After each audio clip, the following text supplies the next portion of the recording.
The first wolf came to her in the dark, the way they all eventually would, not to be commanded, not to be fed, but simply to be touched. She was on her knees at the time, scrubbing the flagstone passage that ran between the estate's lower kitchen and the cold storage room, a task that belonged to no one in particular, and so had fallen to her, the way most tasks did. The brush moved in slow arcs. The water in the bucket had long since gone cold. She did not notice the wolf until it lowered itself onto the stone beside her, with the particular careful movement of something very large, trying not to startle something very small, and she felt its warmth against her left knee before she turned her head. It was grey and enormous, its fur carrying the scent of pine and frost and something older, the particular wildness of animals that have lived free long enough to choose their own company. It was one of the Alpha King's estate wolves, the ones that ran the outer perimeter of Varnhold's winter grounds. She had seen them from a distance. Everyone had. They kept to themselves with a ferocity that was not aggression, but preference. They wanted nothing from the household, and had made this clear for as long as anyone could remember. She looked at the wolf. The wolf looked at her. She had learned, over the years of her position at Varnhold Estate, that most moments passed more safely without comment. She turned back to her work.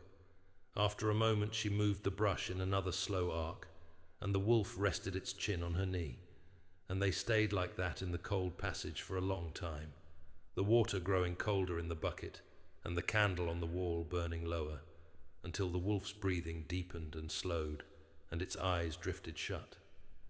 She finished the passage working around it. She did not tell anyone.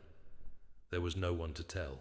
There was no one at Varnhold Estate who had learned her name. Her name was Maren.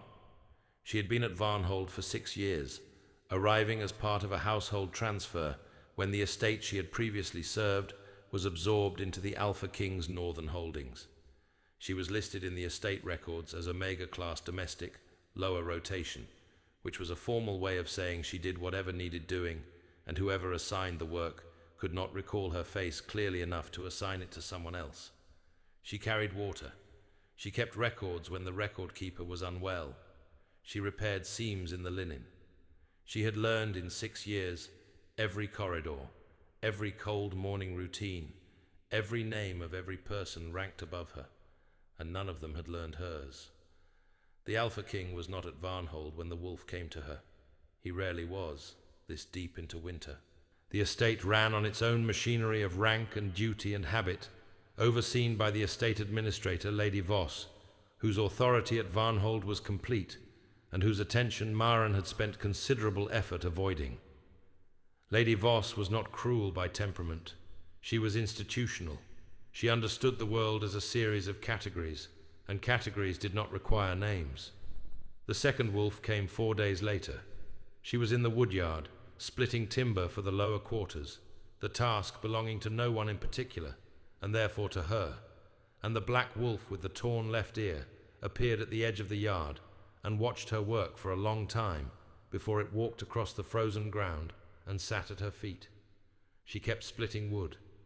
The wolf settled. By the time she had finished the pile, it was asleep, its body curved around her boots, like something that had decided this was where warmth lived. She left it there and carried the wood inside. The third wolf came the following morning, and then the fourth, 2 days after that. She did not encourage them. She did not feed them, or call them, or reach for them. They came on their own authority, moving through the estate grounds with the unhurried certainty of animals that had decided something and were not interested in explaining themselves to anyone. They came to where she was working, and they settled beside her, and they slept. And when she moved on, they eventually rose and followed, not as trained animals following a command, but as large, deliberate creatures exercising a preference. The estate noticed on the 5th day. It was the under-steward who mentioned it first, catching sight of her crossing the inner yard with 3 wolves moving at her heels, their enormous bodies close enough that their breath clouded around her skirts. He stopped walking. She kept walking. He stood in the yard for a long time after she had gone inside. By evening, it had spread through every rotation of the household staff. By the following morning, it had reached Lady Voss.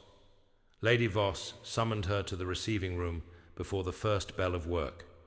The room was warm, a luxury not extended to the lower quarters, and Lady Voss stood at the tall window with her back to the door, looking out at the grounds where the snow had been falling steadily for 3 days. She was a precise woman in her 50s, her grey hair dressed severely, her posture the posture of someone who has never once in her life forgotten their own rank. "Omega domestic," Lady Voss said, without turning. "Yes, my lady." "There are reports about the perimeter wolves." "Yes, my lady." Lady Voss turned. She had the particular quality of attention that high-ranking administrators develop, a complete assessment made in a single sweep, the object classified before the sweep was finished. Maren had been classified many times. She was used to the way the assessment landed on nothing, found nothing remarkable, and moved on. This time, it paused. "Explain it," Lady Voss said. "I cannot," Maren said. "They come to where I am working. I have not fed them or called them. I have no explanation." A long silence. "The king arrives in 11 days, Lady Voss said. "Those wolves are his. They have not come inside the estate walls willingly, in the memory of anyone on this staff." She paused.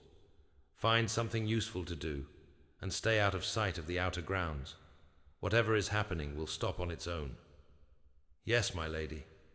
She was dismissed. It did not stop on its own. By the time the Alpha King's advance riders reached Varnhold 7 days later, every wolf in the estate's outer pack had been seen sleeping somewhere in Maren's vicinity. The grey one with the frost-pale fur spent its nights outside the door of the lower quarter dormitory, where she slept.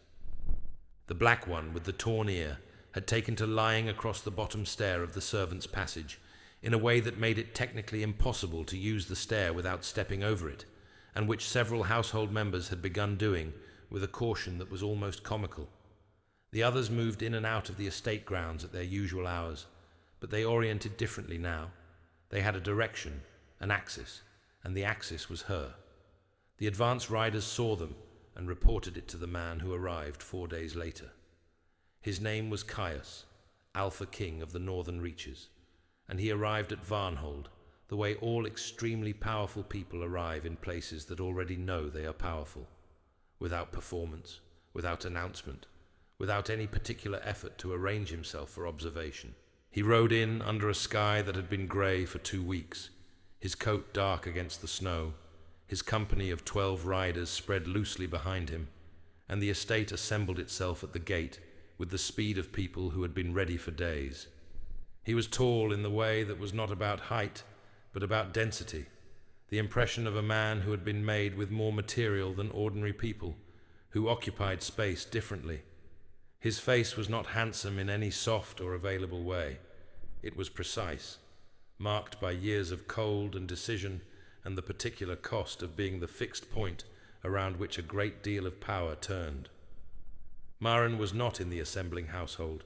She was in the east storeroom, inventorying the preserved goods against the winter accounting, which was a task that had been on the work list for 3 weeks, and which no one else had touched. She heard the sound of the arrival through the stone walls, the horses and the greetings, and Lady Voss's carrying voice, and she kept counting jars. The grey wolf was asleep on her feet. She became aware that someone was standing in the storeroom doorway approximately 4 seconds before she turned to see who it was. Something in the change of the air, the particular weight of an attention that was not accidental. She turned. The Alpha King stood in the doorway of the east storeroom. He was not in the doorway for any administrative reason. He was in the doorway because he had entered Varnhold, been received by his staff, been told about the wolves, and had begun asking questions that eventually led him through the estate until he found where the wolf was. He looked at the wolf sleeping on the flagstone at her feet. He looked at her. She set down her pen. She turned fully to face him. She did not flinch. "Forgive me," she said. "I should have stood when you entered. I did not hear you at the door." She made a small gesture toward the wolf. "It has been here since early morning." "I see that," he said. His voice was low and even, not the voice of a man who raised it, except when the situation required, which this clearly did not. "What is your name?" "Marin," she said. A pause that meant he was waiting for more. "Omega Domestic, lower rotation, my lord. I arrived with the household transfer from the Varnhold Estate 6 years ago." He was still looking at her, not in the way the assessment looks, filing and dismissing, but in the way of a person who has encountered something and is not yet sure of its category.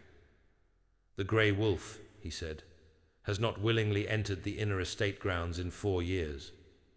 "Yes," she said, "I have been told. It is sleeping on your feet." "Yes." Another pause. The wolf, as though aware it was being discussed, twitched its tail once without waking. "How long?" he said. 11 days since the first one. 7 since the pack began coming regularly." He was quiet for a moment. Not the quiet of a man who had run out of things to say, but of one who was thinking with some care. "Continue your inventory," he said. "I will speak with you later." He left. She turned back to the shelves and picked up her pen and stood there for a moment, her hand not quite steady, before she resumed counting.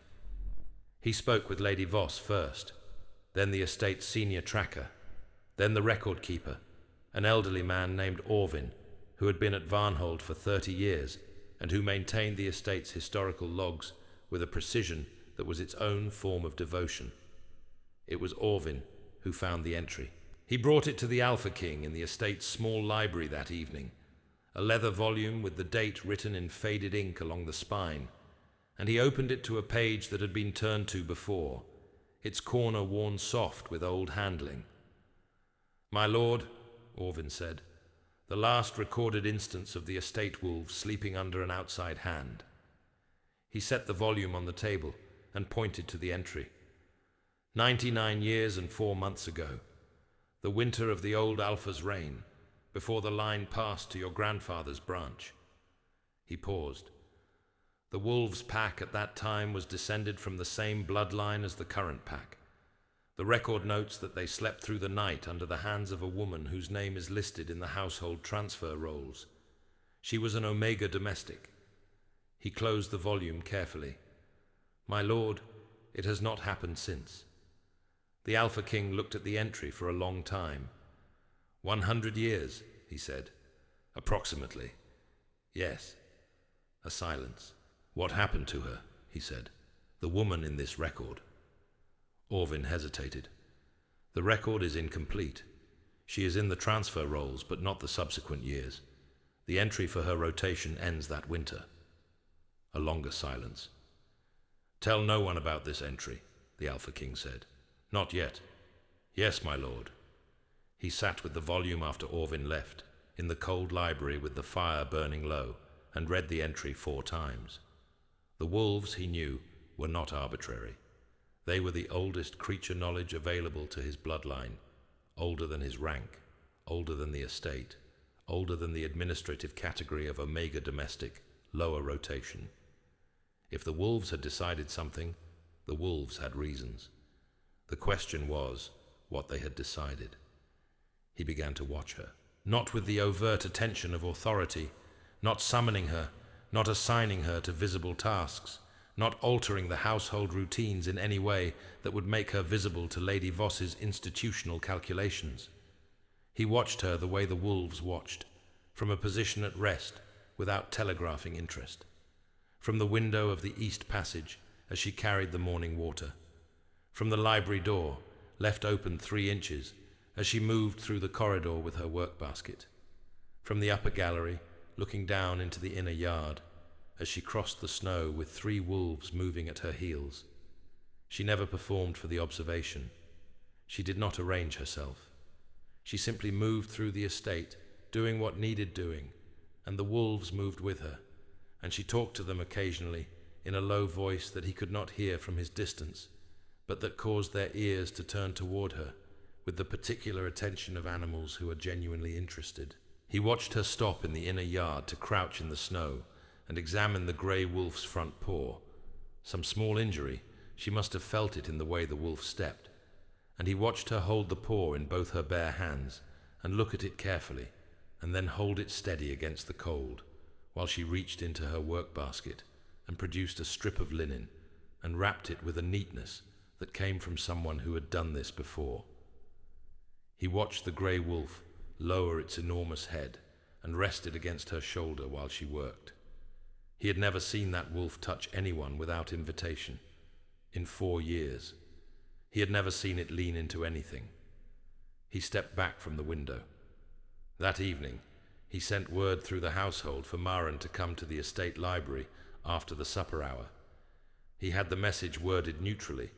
The Alpha King would speak with her regarding the household records, so that Lady Voss would file it in the appropriate category and think no more of it. She arrived at the library door a few minutes after the supper hour, her hair still damp at the temple from washing before she came, her work-basket over her arm, her posture the posture of someone who has been called before authority enough times to be composed about it. She did not look afraid. She looked like a person who had calculated the variables and decided that composure was the correct tool for the situation. He gestured to the chair across the small table. She sat. He set the leather volume between them and opened it to Orvin's entry and turned it so she could read it. She read it. Her expression did not change, but something shifted in the quality of her stillness. "The wolves here," he said. "What it says in this record." "Yes," she said. "I can read."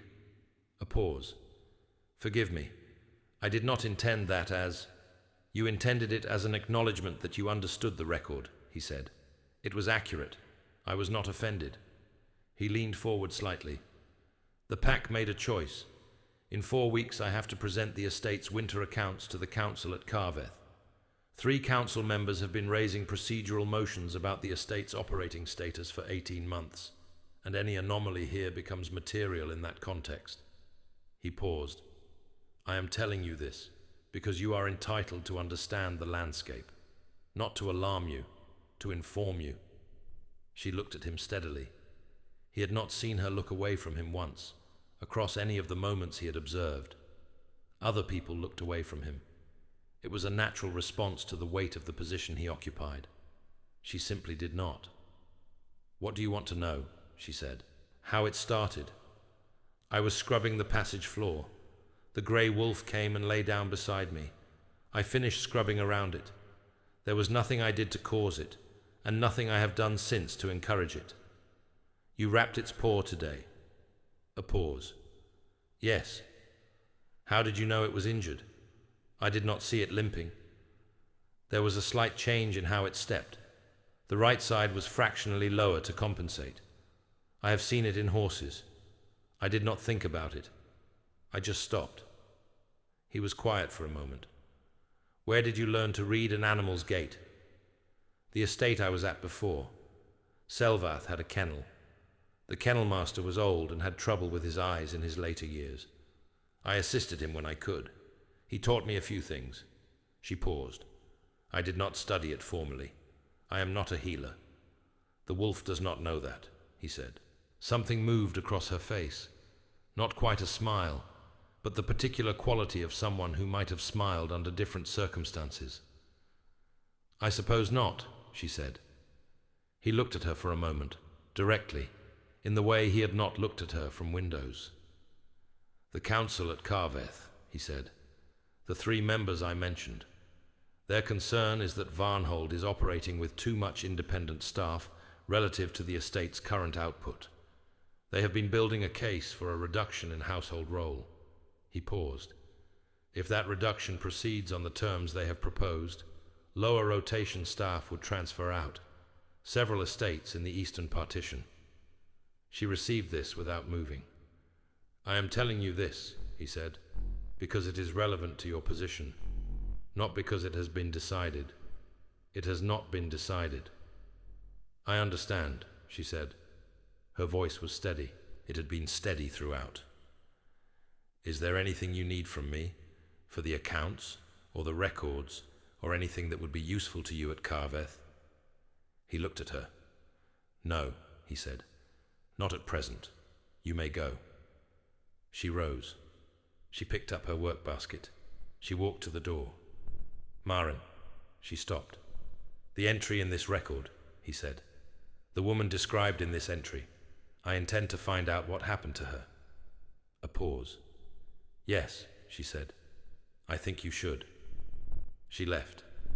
He sat with the volume for another hour after she had gone, and outside the library windows the snow fell in the particular patient way of winter that intends to stay, and he thought about wolves, and about the specific quality of composure that is a survival skill rather than an affectation, and about what it meant that a pack of animals which had refused human proximity for a century had decided that the most invisible person in his household was worth sleeping beside. Lady Voss had noticed the library meeting by morning.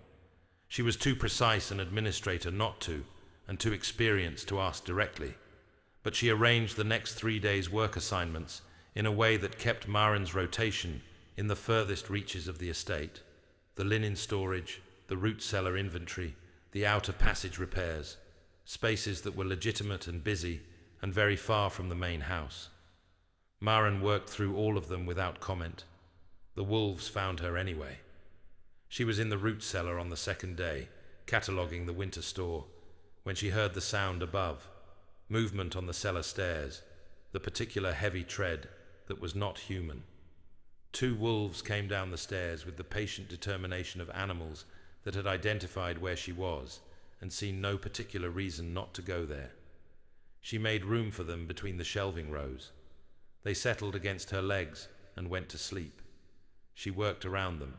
She was in the outer passage the following day, working on the stone repair with the slow, methodical care the work required, when she became aware that she was being watched. She turned. The Alpha King stood at the passage entrance. He was not in a coat. He had come from inside the estate, not from the grounds, which meant he had followed the wolf's direction, rather than coming specifically for her. The grey wolf was at his knee. It had come to him, for the first time in 4 years, simply and without coaxing, and it had walked him here. He looked at her. He looked at the wolves settled around her in the cold passage. He looked at the grey wolf beside him, which looked back at him with an expression that, had it been on a human face, would have read as mild exasperation at how long this was taking.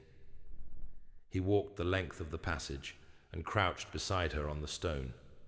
He did not speak for a moment. She kept working, setting the mortar with the careful pressure of someone who knew the paste would not hold if she rushed it. "There is a record," he said finally, "in the regional archive at Carveth. The woman in Orvin's entry, I had my archivist search. She was transferred in the following spring from Varnhold to an estate in the south. There is a petition in the archive, filed by the administrator of that time." He paused. The petition requested her removal on the grounds that her influence over the estate wolves constituted an unpredictable variable in the estate's management. He was quiet for a moment. The petition was approved. The administrator who filed it was appointed to a regional council position the following year. She set down the mortar tool. "I see," she said. "The woman's name in the regional archive is listed only as her classification." A pause. "That is the usual practice," she said. "Yes," he said. "It is." He looked at the stone repair she had been working. "This has been left undone for some time. 3 winters, I think, from the freeze damage.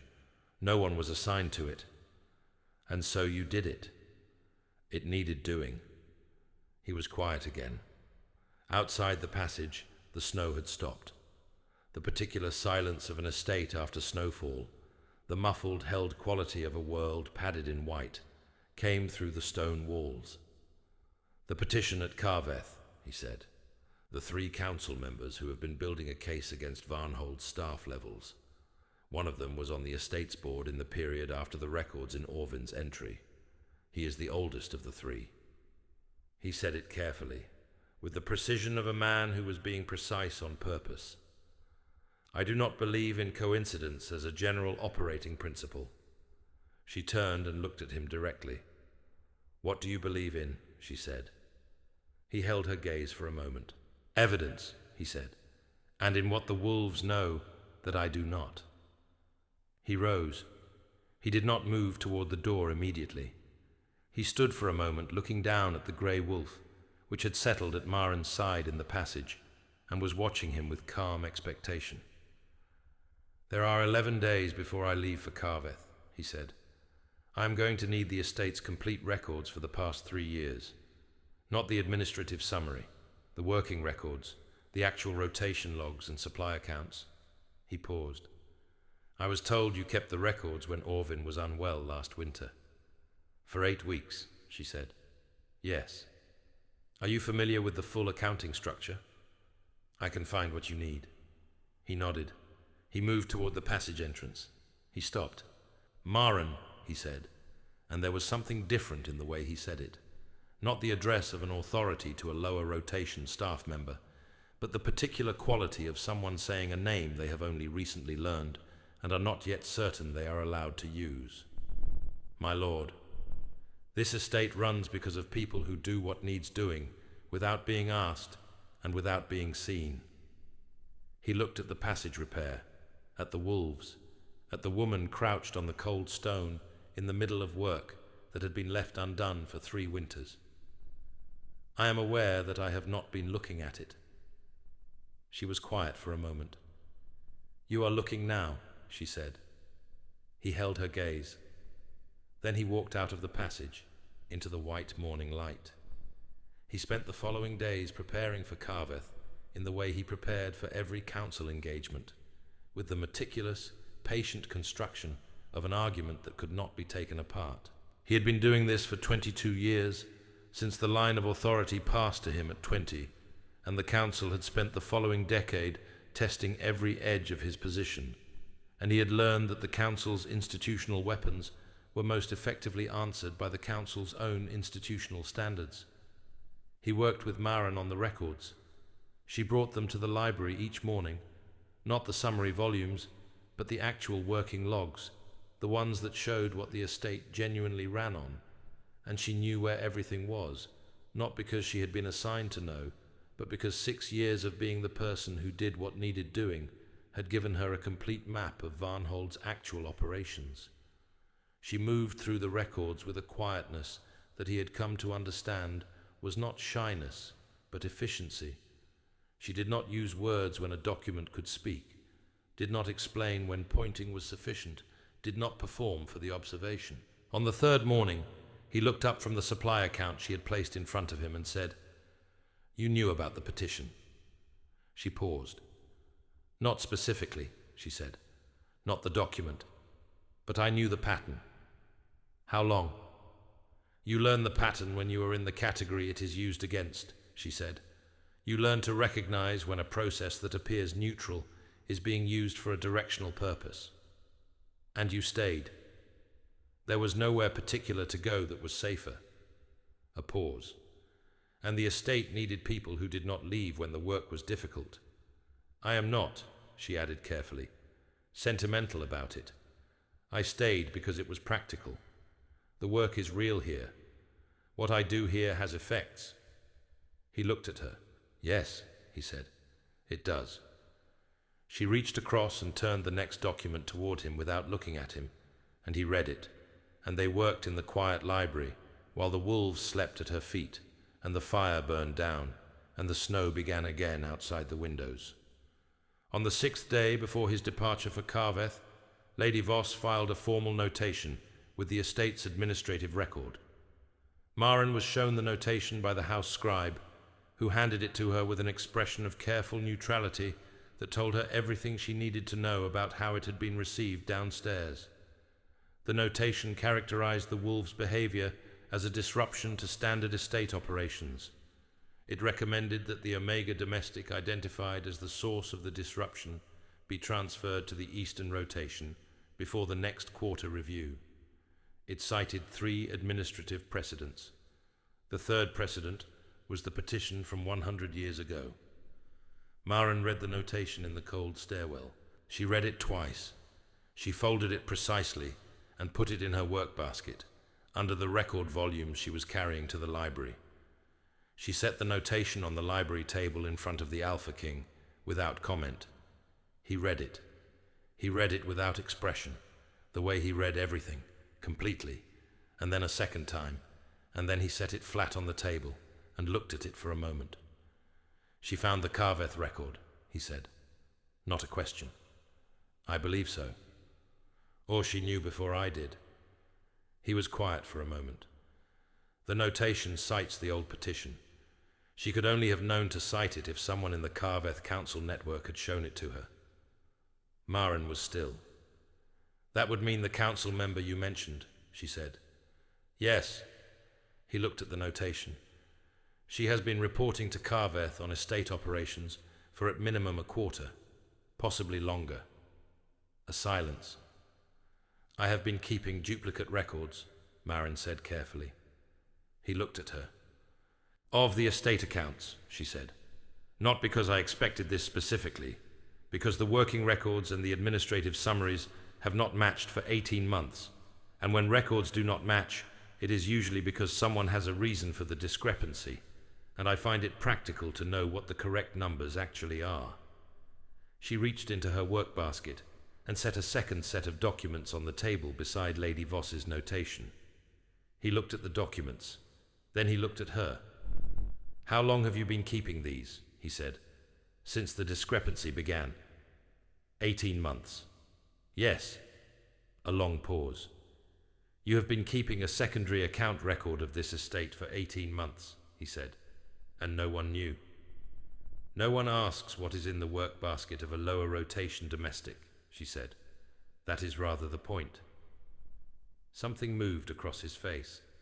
It was not quite the expression of a man who had encountered something he could not manage. It was the expression of a man who had encountered something he had not managed and was now deciding what to do about that. If I present these at Carveth, he said, alongside the council members' correspondence with Lady Voss, which I can establish from the estate's mail records, the institutional case is complete. Yes, she said. The notation becomes evidence of collusion rather than administration. Yes. He was quiet for a long moment. And Lady Voss, he said. She believes she is acting correctly, Maren said. She has worked within the category system for her entire career. She has been told, by someone she considers authoritative, that the wolves are a destabilizing factor and that I am the source. She has acted on that instruction using the tools available to her. A pause. She is not malicious. She is institutional. Those are different problems. He looked at her. You are characterizing the woman who has filed a transfer petition against you with considerable charity. I am characterizing her accurately, Maren said. I find accuracy more useful than charity. The silence that followed was longer. Outside the library windows, the wolves were moving in the estate grounds in the early dusk, their dark shapes passing across the snow, patient and deliberate. I will speak with Lady Voss, he said finally, before I leave for Carveth. She will not file another notation. He paused. And when I return from Carveth, there will be changes to how this estate's administrative records are structured.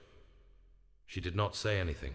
You should be in a named position, he said, with a specific designation and a salary that corresponds to what you actually do, rather than what your classification suggests you do. He said it carefully, in the way of someone making a statement that he was aware would require something of him. I am aware that this should have been the case before this conversation. Maren looked at the records on the table. The work was the same, she said, named or not. Yes, he said, but you were not. She looked at him then, directly, with the particular quality of attention that held the wolf's gaze without looking away. He held it. I am not offering you this because the wolves chose you, he said. I am offering it because I have watched you do this work, and I know what it is worth. The wolves were faster than I was. That is my failure, not a qualification for you. She was quiet for a moment. I will stay, she said. "If the position is what I think it is." "What do you think it is?" "Estate records manager, with access to both the working and administrative archives. No rotation assignment. A direct reporting line to you when you are in residence." A pause. "Yes," he said. "That is what it is." She nodded. She picked up her workbasket. She walked toward the door. "Maren." She stopped. "When I return from Carveth," he said, "I intend to ask you something that is not about the records." She was still for a moment. "I will be here," she said. She left. He stood at the library window and watched the wolves cross the estate grounds in the last of the winter light, and he thought about the 100 years in Orvin's entry, and about the woman whose name was not in the subsequent records, and about the particular patience required to do the work for 6 years without anyone learning your name. He went to Carveth. He was there for 9 days. He presented the records, the working accounts, and the matching secondary set, alongside the correspondence between the council member and the Varnhold Estate administrator, which the estate's mail archive provided without difficulty once he was looking for it. The institutional case was exactly what Maren had said it was: complete. The council member had no procedural response to his own letters. The motion against Varnhold's staff levels was withdrawn on the 4th day. The council member requested a leave of administrative duty on the 6th. Lady Voss received a formal communication from the council's oversight board on the 7th. The Alpha King rode back to Varnhold on the 9th day, arriving at dusk with his company in the particular relief of a man returning to a place that had become, without his entirely noticing it, more than an estate. The estate assembled at the gate in the dusk snow. Maren was not in the assembly. She was in the library, where the records had been organized, and the working accounts laid out, and the fire lit, and the lamps arranged to give the most useful light, and all of this had been done without instruction, because it needed doing. The grey wolf was asleep under the table. He stood in the library doorway for a moment, looking at her. She was working through a column of figures, her pen moving in the careful, even way she did everything, her dark hair loose from its braid at the end of a long day. She had ink on her right wrist. She did not look up immediately, not from inattention, but from the particular quality of someone who completes the sentence before they stop. Then she looked up. "The council member," she said. "The motion was withdrawn. And Lady Voss will remain in her position with a restructured administrative scope." He paused. "She is a capable administrator. She was used by someone who understood how institutional certainty can be pointed in a direction." He came into the library. "She asked me to give you this." He set a folded letter on the table. Maren looked at it. "She learned your name," he said quietly. Maren picked up the letter. She held it for a moment without opening it. "And the position," she said, "stands, as discussed." He sat down across the table. He looked at her directly, with the particular quality of attention that had been building, without his full recognition, since he first stood in the doorway of the east storeroom and watched a wolf sleep at the feet of the most invisible person in his household. "I said when I returned, I would ask you something that was not about the records." She set the letter down. "Yes," she said. "I am asking if you will consider. I am asking if the position we discussed is sufficient, or if you would consider something that is not administrative." He paused. He was precise and deliberate, and she could see that it was costing him something to be neither of those things right now, to simply say the direct thing without the shelter of formal language. "I am asking plainly if you will let me know you, not as the king who employs you, as a person who has been paying attention, belatedly, and finds that having started, I do not want to stop." She was quiet. He waited. "You should know," she said carefully, "that I have never been particularly impressed by rank." "I know that," he said. "I am not asking you to be. Or by wolves, as a recommendation. I know that too." She looked at him. He looked back. "Ask me again," she said, "in the spring, when the estate is not operating under an institutional crisis, and you have had time to determine whether this is a decision or a circumstance." A pause. "That is fair," he said. "I know it is," she said. She picked up her pen. "Now, the Carveth accounts need to be reconciled against the estate records before the quarter closes, and I have been waiting 9 days for you to bring me the council's figures." He looked at her for a moment. Then he reached into his coat and produced the Carveth account documents and set them on the table between them, and the grey wolf's tail moved once under the table, and they worked through the evening in the warm library while the snow fell steadily outside and the estate settled around them into quiet. The spring came slowly to Varnhold, the way it always did in the north, not with warmth, but with light first, an extra half-hour each day of grey brightness that was better than nothing. The ice broke on the small stream at the estate's east edge in the 3rd week of the 3rd month, and the snow retreated from the inner yard, and the wolves began ranging further on their morning circuits, drunk on the new distance. Maren had been in the named position for 4 months. The difference was smaller than she had expected in the daily texture of the work. The records were the same records. The estate ran on the same operations. The work that had needed doing still needed doing, and she did it. The difference was in how the work landed. Lady Voss had learned her name and used it, and the hesitant correctness of the acknowledgement told Maren more about what had changed than any formal notification could. The household staff had adjusted with the practical efficiency of people who update their categories when the categories stop working. The scribe who had handed her the notation in the stairwell brought her the morning correspondence now, with a punctuality that was its own kind of apology. She kept the duplicate records. The working accounts and the administrative summaries matched within acceptable range, and she watched them for the place where they might stop matching, and they did not. The Alpha King was at Varnhold through the winter and into the early spring, longer than was his habit at any particular estate. He did not explain this to anyone in administrative terms. He worked through the morning correspondence in the library. He rode the estate's borders with his senior tracker in the afternoons, learning the property in the way of someone who had been passing through it and was now choosing to know it. He ate at the estate's main table in the evenings, which he had not done in previous winters. He asked her to walk with him, one morning when the light was clear, in the outer grounds where the wolves moved. She went. They walked the east track in silence for a while, the ground still hard under the thinning snow, the wolves ranging ahead and circling back with the unhurried energy of animals in the good air.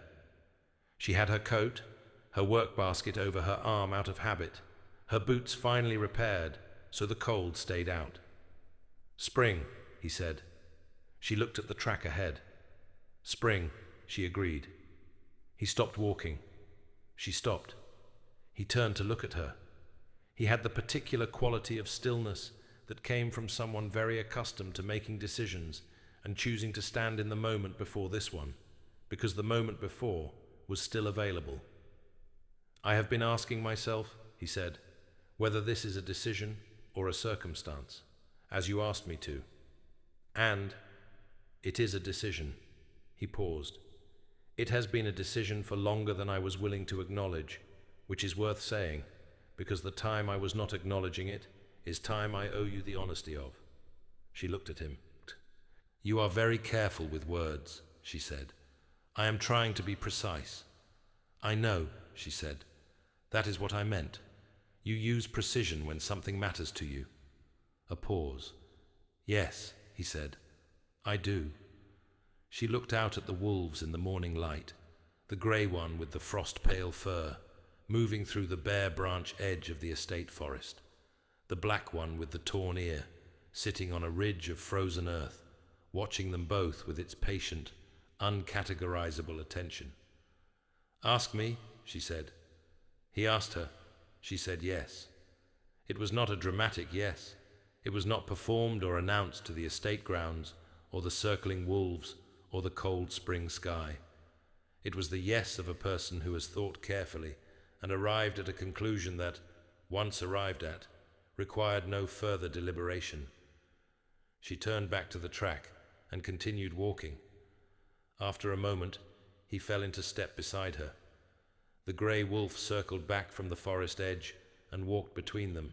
In the late spring, when Varnhold's grounds had emerged from under the snow and the estate accounts had been reconciled to everyone's satisfaction, and the Carveth Council had closed its review without further action, the library had changed in the way that rooms change when they are used daily by people who have found their way to ease with each other.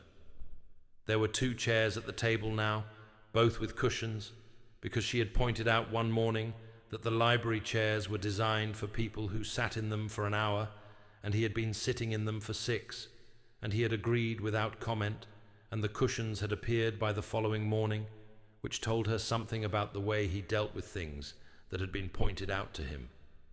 The grey wolf slept under the table. The black one occupied the space near the fireplace with such regularity that the housekeeping staff had stopped moving it and had simply begun cleaning around it. She had the estate records in the order she wanted them. The working accounts and the administrative summaries matched. The correspondence from Carveth was routine now, arriving with the expected regularity of an institutional relationship that had recalibrated to its correct register. Lady Voss handled the external correspondence with a precision that had lost its directed quality. She was simply administering, without an agenda, and she was good at it. He told her things in the evenings. It was not conversation in the conventional sense. It was more like report, delivered without obvious expectation of response, the way someone accustomed to carrying information alone begins to set it down somewhere. The difficulty with the Northern Borders supply line. His opinion on the Council's proposed revision of the Estate Inheritance Code, which he considered procedurally sound, but historically illiterate. The particular quality of irritation produced by the senior council member who had replaced the one now on extended leave, who was competent but constitutionally unable to be brief. She listened. Sometimes she said something. He absorbed it with the quality of someone who was not used to receiving considered opinions without also managing the person who offered them, and was learning that this was not required. She worked her morning correspondence at the table while he worked his, and the wolves settled where they settled, and the estate moved through its routines, and the silence between the working hours was the silence of 2 people who had stopped managing the distance. She still had ink on her wrist most mornings. Her boots were repaired, but she kept the same pair. There was no particular reason to replace something that was doing its job. She walked the estate's corridors with the same unhurried efficiency as always, and the corridors responded differently now, not with the particular blindness of an institution that has decided not to see, but with the ordinary acknowledgement of people who have updated their categories and moved on. She was seen. It had happened simply and without spectacle, the way most true things happen. Not announced, not performed, not awarded, simply arrived at through the patient accumulation of a woman doing the work and a man who had eventually looked up from his own authority long enough to see it being done. One morning in early summer, she came into the library to find him standing at the window with a document in his hand and the grey wolf sitting at his feet, and he turned when she entered and said her name, Maren, precise and unhurried, and the wolf's tail moved across the floor in its slow, contented arc, and the windows were open to the first warm morning, and the accounts were in order on the table. He held the document out. She took it. It was the Carveth record, the one with the old petition, the woman who had been transferred, whose name was not in the subsequent rolls. "I found it," he said. "Her name." She looked at him. "It was in the receiving estate's records," he said. "In the south. She remained there. She is in the rolls for another 30 years. She looked down at the document. "Good," she said quietly. "I thought you would want to know." "Yes," she said. "I did." She set the document on the table.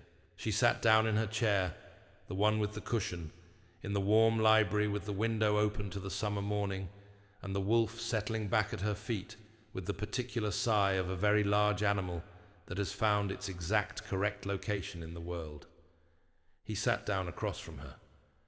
Outside, the pack moved through the estate grounds in the morning light, the grey and the black and the others, ranging through the open spaces of Varnhold with the unhurried confidence of animals that have made their decision and have been proven correct in it. The ledger was open on the table. She picked up her pen. The morning began.